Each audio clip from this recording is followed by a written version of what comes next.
Hello guys, welcome back to our channel My Team Creations. இன்னைக்கு வீடியோவில் நம்ம எதை பற்றி பார்க்க போகிறோம் அப்படின்னு பார்த்தீங்கன்னா, நம்மளுக்கு ரொம்ப பக்கத்தில் இருக்க கேரளா ஸ்டேட்டில் வந்து பார்த்தீங்கன்னா வயநாடு அப்படின்ற ஒரு இடத்துல வந்து மிகப்பெரிய ஒரு நிலச்சரிவு நடந்து 400 பேர்கிட்ட வந்து பார்த்தீங்கன்னா இறந்து போயிருக்காங்க.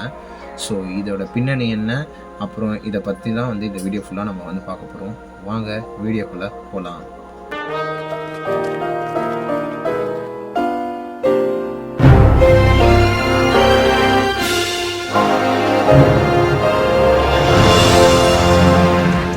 முதல்ல இந்த நிலச்சரிவுன்றது எப்படி ஆரம்பிக்குதுன்னு பார்த்தீங்கன்னா, மழை பெய்யறதுனால தான் வந்து ஆரம்பிக்குது. மழை பெய்யறதுனால வந்து எப்படி வந்து நிலச்சரிவு வரும் அப்படின்னு சொல்லிட்டு யோசிச்சு பார்த்தீங்கன்னா, தமிழ்நாட்டிலலாம் கூட இந்த மாதிரி தான் மழை பெய்யுது, அதெல்லாம் வந்து நடக்கலையே அப்படின்னு பார்த்தீங்கன்னா, இந்த மவுண்டெயின் ஹில் ரீஜியன்ஸ் இந்த மாதிரி வந்து இடத்துலலாம் வந்து பார்த்தீங்கன்னா நார்மலாகவே வந்து புவியீர்ப்பு சக்தி கிராவிட்டி வந்து பார்த்தீங்கன்னா ஏர்த்தை நோக்கி இருக்கும். அதாவது இந்த பக்கம் அந்த ஏர்த்தை நோக்கி வந்து புல் பண்ணுற ஒரு ஃபோர்ஸ் ஒன்று இருக்கும். அதனால தான் நீங்கள் வந்து தரையில் வந்து நின்றுட்டுருப்பீங்க. அந்த மாதிரி வந்து ஒரு கிராவிட்டி வந்து நம்ம ஏர்த்துக்கு வந்து இருக்குது. ஆனால் இந்த மார்ஸ்லலாம் வந்து பார்த்திங்கன்னா ஜீரோ கிராவிட்டி அப்படின்னு சொல்லுவாங்க. அதாவது உங்களை வந்து அந்த தரையில் வந்து நிற்க முடியாது.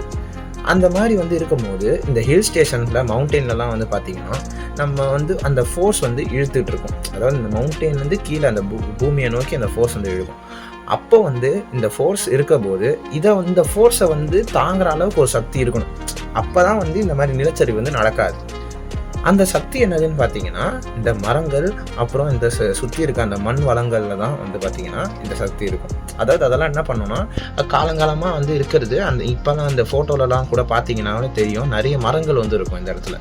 அந்த மரங்கள்லாம் வந்து பார்த்திங்கன்னா அந்த வேரோடு வந்து அது வந்து அப்படியே ஸ்டக் ஆகி நிற்கும்.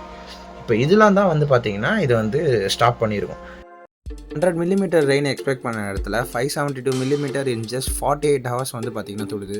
அதனால தான் வந்து பார்த்திங்கன்னா இந்த லிமிட்டை தாண்டி போனதுனால வந்து எதிர்பாராத அந்த வெள்ளத்தினால வந்து இந்த மரங்கள்லாம் வந்து பிடுங்கி அடிக்கப்படுது. அதனால் ஒரு ஃப்ளட்டு மாதிரி வந்து கிரியேட் ஆகுது. அதுக்கப்புறம் தான் வந்து பார்த்திங்கன்னா நிலச்சரிவு வந்து நடக்குது. இந்த கேரளா வயநாடு வந்து ரொம்பவே வந்து தமிழ்நாடுக்கு பக்கத்துலேயே இருக்குது. கேரளா வந்து அதில் வந்து இது வயநாடு, இது வந்து ஒரு ஃபேவரட்டான ஒரு டூரிஸ்ட் ஸ்பாட்லாம் கூட சொல்கிறாங்க. இந்த இடத்துல வந்து இந்த மாதிரி நடந்தது வந்து பார்த்திங்கன்னா ஒரு மிகப்பெரிய ஒரு சேஞ்ச் ஓவராக இருக்கும். ஸோ இதனால வந்து பார்த்திங்கன்னா நம்மளுக்கு என்ன தெரிய வருதுன்னா, இந்த மாதிரி டிஃபாரஸ்டேஷன் பண்ணுறதா இருக்கட்டும், இந்த மாதிரி சின்ன சின்ன ஒரு சேஞ்சஸ், அப்புறம் வந்து கிளைமேட் சேஞ்ச், இதெல்லாம் வந்து பார்த்திங்கன்னா ஒரு மெயின் ரோல் வந்து ப்ளே பண்ணுது. இந்த மாதிரியான ஒரு நேச்சுரல் டிசாஸ்டர் வந்து நடக்கிறதுக்கு ஒரு சின்ன சின்ன விஷயந்தான் வந்து பார்த்திங்கன்னா இதுவாக இருக்குது. ஸோ இதெல்லாம் வந்து நம்ம கரெக்ட் பண்ணிட்டோன்னா இனிமேல் வந்து நம்மளுக்கு இந்த மாதிரியான நேச்சுரல் டிசாஸ்டர்ஸ் அண்ட் பல உயிரிழப்புகளை வந்து தடுக்க முடியும் அப்படின்றதுக்காக தான் வந்து பார்த்திங்கன்னா இந்த வீடியோ வந்து நம்ம அப்லோட் பண்ணுறோம். இது வந்து பார்த்திங்கன்னா நிறைய பர்ஸ்பெக்டிவில் பார்க்கலாம். இந்த மாதிரி கிளைமேட் சேஞ்செல்லாம் நடக்குது. இதை வந்து நிலச்சரிவுன்றது வந்து நார்மலான ஒரு விஷயம், அது மாதிரி நடக்கும். அந்த மாதிரி நிறைய விஷயங்கள் நம்ம பார்க்கலாம். இது ஒரு சான்ஸாக இருக்க முடியும் அப்படின்றதுல சோஷியல் ஆக்டிவிஸ்ட்லாம் சொல்கிறத வச்சு நம்ம வந்து நம்மளுக்கு இருக்க நாலேஜை வச்சு நம்ம சொல்கிறோம். உங்களுக்கு வேறு ஏதாவது அப்ரோச் இருந்துச்சு, உங்களுக்கு வேறு ஏதாவது ஐடியா இருந்துச்சுன்னா அதை கமெண்ட் செக்ஷனில் சொல்லுங்கள். கண்டிப்பாக நம்ம அதை கேட்கலாம். இவ்வளோ நேரம் ஸ்கிப் பண்ணாமல் பார்த்ததுக்கு ரொம்பவே நன்றி. இந்த சேனல் பிடிச்சிருந்ததுன்னா சப்ஸ்கிரைப் பண்ணிக்கோங்க. அண்ட் வீடியோ கண்டென்ட் பிடிச்சிருந்ததுன்னா லைக் பண்ணிக்கோங்க. ஏதாவது குறை இருந்ததுன்னா அதை வந்து கமெண்ட் செக்ஷனில் சொல்லுங்கள். நன்றி, வணக்கம்.